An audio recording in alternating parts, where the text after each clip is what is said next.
Mata ganti mata ya Kang, mata ganti mata.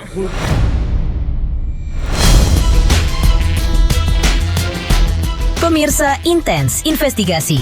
Sadis dan di luar nalar manusia.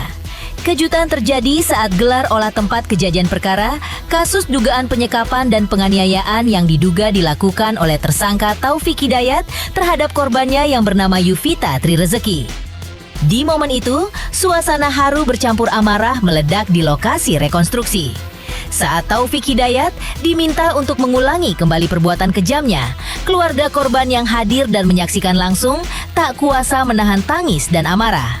Seperti kita ketahui, kasus yang sempat menghebohkan ini memang dikecam oleh masyarakat luas karena penyekapan dan penganiayaan ini berlangsung selama 3 tahun dan menimbulkan luka yang sangat parah.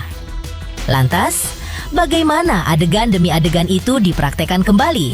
Di mana saja olah tempat kejadian perkara itu berlangsung?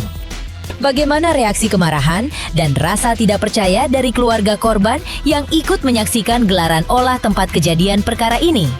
Usai menyaksikan langsung jalannya olah tempat kejadian perkara, benarkah keluarga korban berharap pelaku dihukum seberat-beratnya? Pemirsa, bersama Intens Investigasi, kami hadirkan kabar terkini, terpercaya, dan teraktual. Tetapi sebelumnya, jangan lupa untuk like, subscribe, dan juga share channel YouTube ini.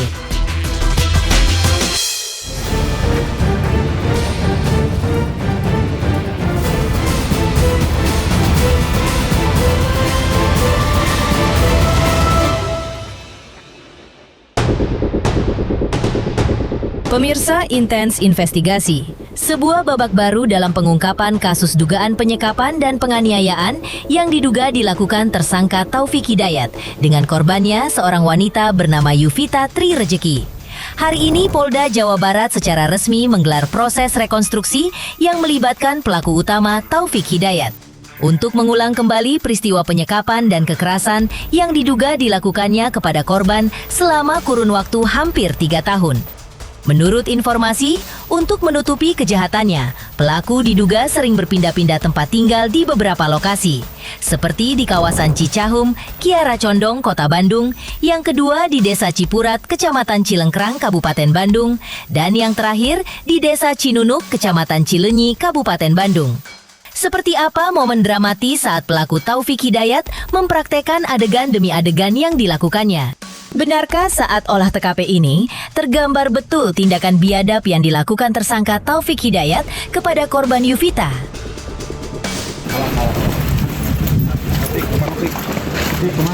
Hari ini. Siap rekon? Siap rekon, Pik. Siap ya. Pak punten Pak. Tapi kenapa pakai baju?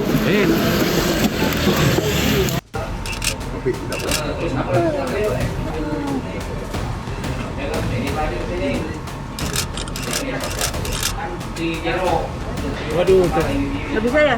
Mantul di mana? Ada Iya, kaca ya? harus nempel kan?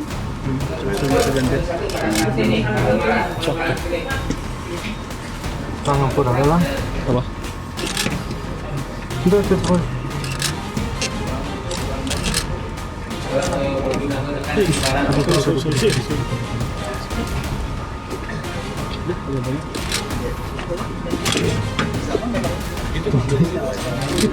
Pak, tunggu. Itu halus tiana sih.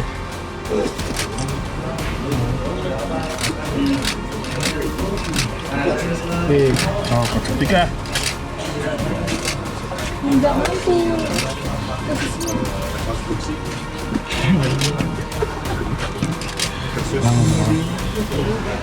Penganiayaan dan penyekapan Taufik Hidayat di Polda Jawa Barat. nggak ada kan?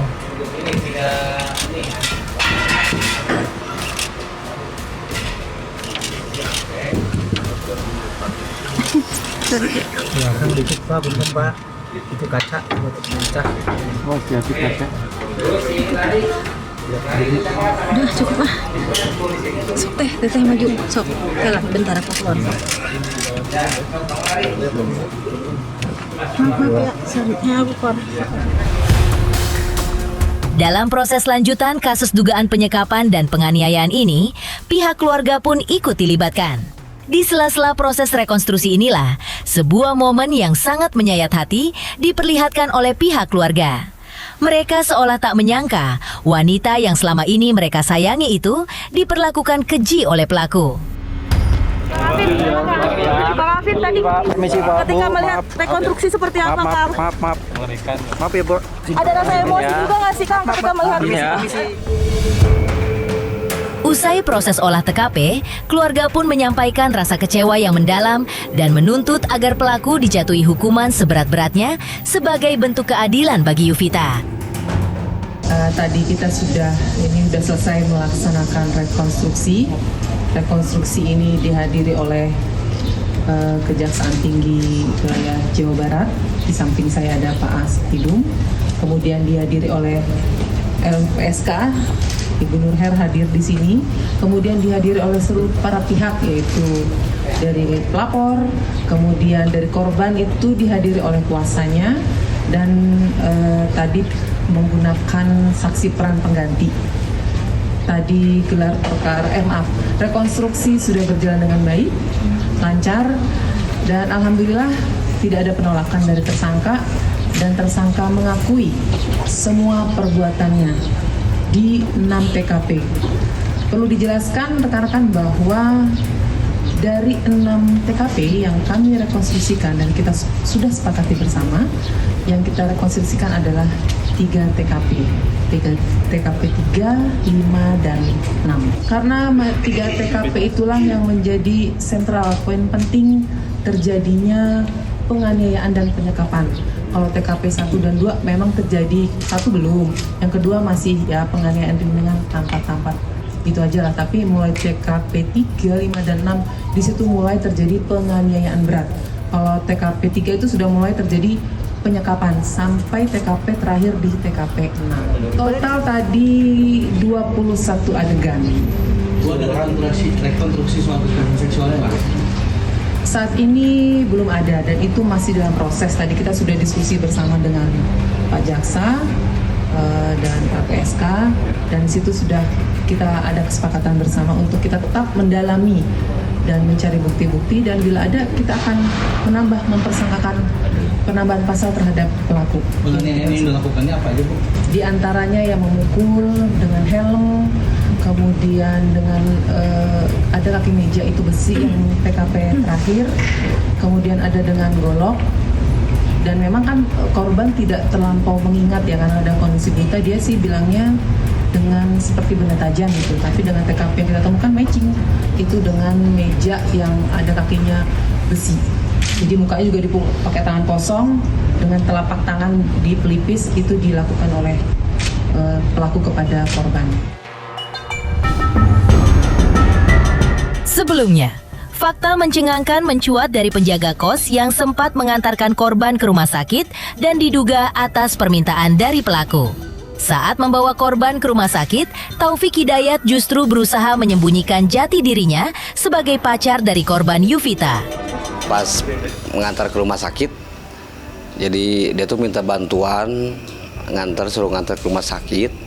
Isinya si Taufik itu minta bantuan berangkat dari rumah sakit dari kosan ke rumah sakit Ujung Berung tuh jam 7-an lah berangkat ke rumah sakit Ujung Berung gitu kan.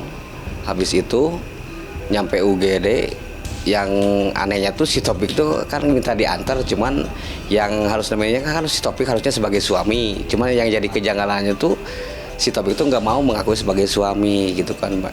Jadi malah nyuruh saya mengaku sebagai saudaranya, itu awal dari UGD Ujung Berung gitu kan. Si pasien tuh kan nggak tahu pas berangkatan dari awal dari sini, nggak tahu keadaannya seperti apa, cuman pas udah dibaut luka sama dokter tuh baru ketahuan wajah sama keadaannya tuh ya parah banget, memprihatinkan lah gitu, ngeri lah liatnya juga gitu kan. Harusnya dibikin rujukan harus mengarah ke rumah sakit Hasan Sadikin gitu. Gue udah curiga sih, cuman pas mau ngomong tuh nggak enak gitu kan, takutnya bener dia tuh suami istri. Saya kesana cuma nganter gitu kan, niatnya nolong lah, kasihan gitu kan. Akhirnya kita berangkat mengarah ke rumah sakit Hasan Sadikin, nyampe UGD itu si Taufik itu belum nyampe gitu kan. Malah dia tuh ngikutin dari belakang. Harusnya kan yang lebih utama tuh kan suaminya gitu kan, yang ikut di mobil. Ini enggak, malah dia tuh ngikutin dari belakang gitu. Terus saya udah nyampe UGD Rumah Sakit Hasan Sadikin. Nah si Topik itu baru perjalanan gitu kan, belum sampai gitu kan. Ceritanya kalau di Rumah Sakit Hasan Sadikin itu lain lagi. Saya tuh harus mengaku sebagai yang punya kosan karena dia tuh kos di saya. Sedangkan si Topik pengen diakui sebagai saudara gitu kan. Cuman sekarang tuh dia tuh anehnya nggak mau mengakui sebagai suami. Katanya kalau misalnya dia mengaku sebagai suami takutnya ribet katanya gitu. Tak hanya itu, perilaku sehari-hari Taufik Hidayat pun ternyata sudah lama menimbulkan kecurigaan. Ia dikenal sebagai sosok yang arogan, mudah marah, dan sering terdengar suara benturan keras dari dalam kamarnya. Menurut penjaga kos, Taufik Hidayat juga sering pulang dalam keadaan mabuk dan menolak menyerahkan buku nikah meski sudah janji berkali-kali. Awalnya sih pas 1 bulan tuh dia di sini biasa aja gitu kan. Cuman kesininya tuh makin gak jelas, maksudnya gak jelas tuh kayak bikin masalah lah gitu kan. Arogan, ceritanya gini, kalau misalnya ada orang lewat gak permisi dia marah gitu. Kalau jeritan sih nggak ada, cuman suara benturan tembok aja gitu, kayak yang sering kedengar tuh suara benturan tembok aja ke tembok gitu kan. Kadang jam sore gitu, kadang siang, kadang malam juga suka ada suara benturan tembok tuh, sering lah. Kita juga ada kecurigaan, nanya lah gitu kan sama si Topik tuh kan. Dia sih beralasan katanya kalau misalnya lagi pusing gitu kan, kalau lagi boring tuh suka mukulin tembok lah, daripada ribut sama orang lain mending ke tembok aja, katanya kayak gitu alasannya. Pas 1 bulan di sini juga kita tuh selaku penjaga kosan kan punya aturan ya, dikasih aturan sama yang punya gitu kan. Ke kosan ada yang mau ngkos, istilahnya suami istri harus diminta buku nikahnya gitu kan. Sedangkan ini si Topik tuh ngejanjiin mulu, cuman sampai sekarang belum keterima tuh buku nikahnya. Makin kesini itu malah nentang berantem gitu kan, istilahnya nggak jelas lah gitu ke bapak sendiri. Kalau pas pulang kunjungan pulangnya mabuk gitu kan, nggak jelas gitu kan. Kadang ya nggak jelas lah kayak gitulah, nggak arogan lah kayak gitu. Pernah ada keributan waktu itu kan, katanya ya pas itu aja, pas dia lagi nongkrong lewat gitu kan, nggak permisi. Nah suruh ngomong kan, Om kalau misalnya saya nggak ngehargain si Om, isinya udah dipukul lah, dia bilang ngomongnya kayak gitu. Jangan gitu kan, kalau misalnya ada apa bilang aja gitu kan. Sebelumnya, keluarga korban sempat kembali berbicara tentang hal yang mereka sesalkan dalam kejadian ini. Dan juga tentang pengobatan yang sudah ditanggung oleh Gubernur Jawa Barat, Teddy Mulyadi. Lantas, seperti apa cerita dari pihak keluarga? Pemirsa, jangan lupa untuk terus menyaksikan Intens Investigasi. Dan pastikan, jangan lupa untuk like, subscribe, share, dan juga komen. Tim redaksi Intens Investigasi mengucapkan banyak terima kasih kepada semua subscribers. Hingga kini, channel Intens Investigasi sedang menuju ke 4 juta subscribers. Halo, saya Denny Darto yang mengucapkan selamat untuk Intens Investigasi yang road to 4 juta subscribers. Luar biasa, dan ini semua berkat dukungan kalian.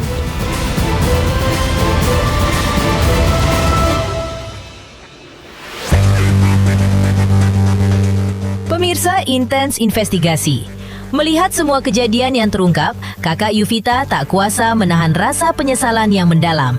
Ia mengaku terlalu percaya dan memberikan kebebasan penuh kepada adiknya. Karena menganggap Yuvita sudah dewasa dan bisa mengurus diri sendiri. Tak disangka, hal ini yang justru seolah menjadi titik awal dugaan penyekapan dan dugaan tindakan penganiayaan yang dialami sang adik. Kenapa gitu ya dulu saya udah nyari gitu, kenapa saya nggak ngeh bahwa dia waktu bilang ke saya itu sudah jangan cari saya, itu tuh dia dalam tekanan.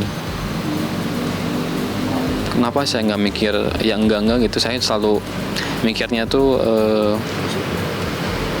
ya mungkin kita juga mungkin terlalu over buat nggak terlalu ngebebasin dia gitu. Kami terlalu kita memberi kepercayaan bahwa dia sudah besar, sudah bisa mengatur dirinya sendiri gitu.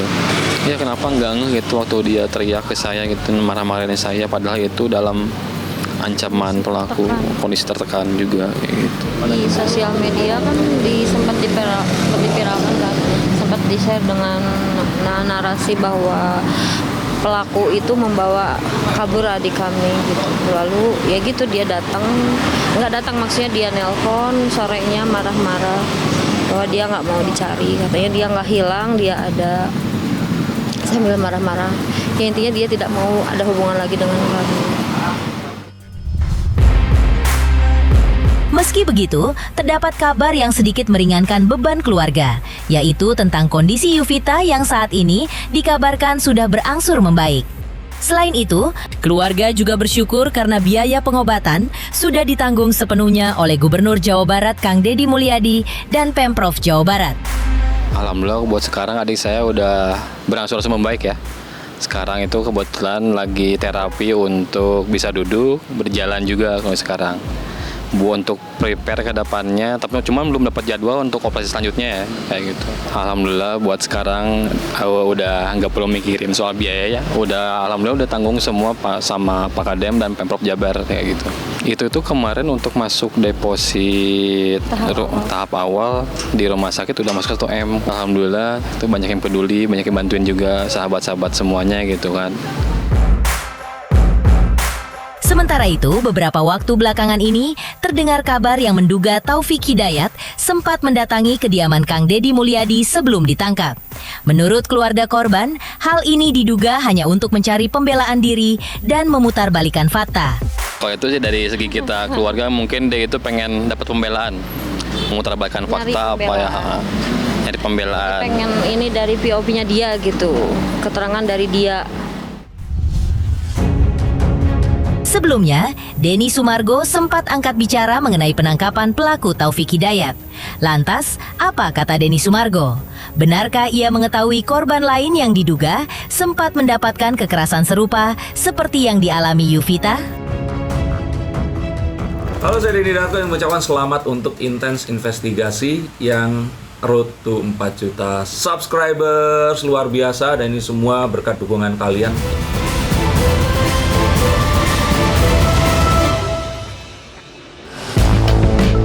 Pemirsa Intens Investigasi, sebagai salah satu orang yang pertama kali mengangkat kasus ini ke halayak ramai, Denny Sumargo sempat diminta untuk menanggapi permintaan maaf pelaku beberapa waktu lalu. Menurutnya, meski setiap manusia memiliki kesempatan kedua, namun luka yang ditimbulkan sedemikian parahnya, hingga sulit untuk dimaafkan begitu saja. Yang paling mengejutkan, Denny Sumargo juga mengungkapkan tentang korban lainnya yang juga menderita akibat perbuatan orang yang sama. Denny Sumargo pun berjanji akan membantu jika korban lain ini bersedia membuka suara demi keadilan. Jangankan maafin ya, dia kasih matanya dia buat adik saya ini pun buat saya gak setimpal. Bukan masalah ikhlas atau nggak ikhlas sebenarnya, tapi semua peluang. Intinya begini, siapapun itu kalian di luar, ini kan sebenarnya contoh kasus juga. Jangan jadi orang kayak Taufik.